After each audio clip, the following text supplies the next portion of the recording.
আপনারা নিশ্চয়ই অবগত আছেন, কিছুদিন ধরে কার্যক্রম নিষিদ্ধ একটি দল ও তাদের সহযোগী সংগঠনের নামে সামাজিক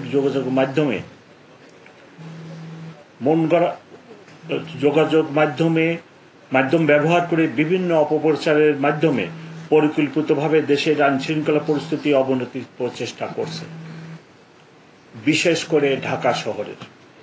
গত কয়েকদিনে রাজধানীর বিভিন্ন স্থানে ককটেল সদৃশ্য বস্তু নিক্ষেপ এবং বিভিন্ন যানবাহনে সংযোগের মাধ্যমে জনমনে আতঙ্ক ছড়ানো সহ আইনশৃঙ্খলা বিনষ্ট করার অপচেষ্টা অব্যাহত আছে।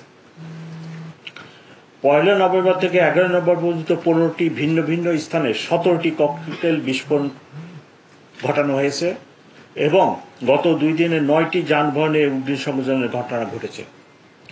ককটেল বিস্ফোরণের ঘটনায় এ পর্যন্ত 17টি মামলা রুজু করা হয়েছে এবং এসব ঘটনার সাথে জড়িত থাকার অপরাধে 50 জনকে গ্রেপ্তার করা হয়েছে গত 24 ঘন্টায়।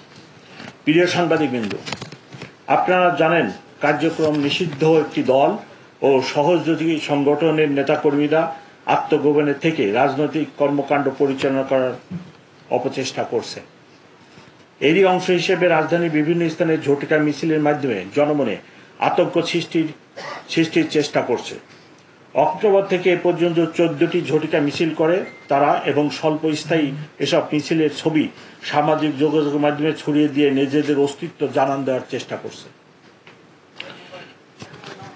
অক্টোবর থেকে আজ পর্যন্ত ঝটিকা মিছিল পরিকল্পনা, অর্থায়ন ও অংশগ্রহণের সাথে জড়িত কার্যক্রম নিষিদ্ধ একটি দল অঙ্গ সংগঠনের 552 জন নেতাকর্মীকে গ্রেপ্তার করেছে ঢাকা মেট্রোপলিটন পুলিশ।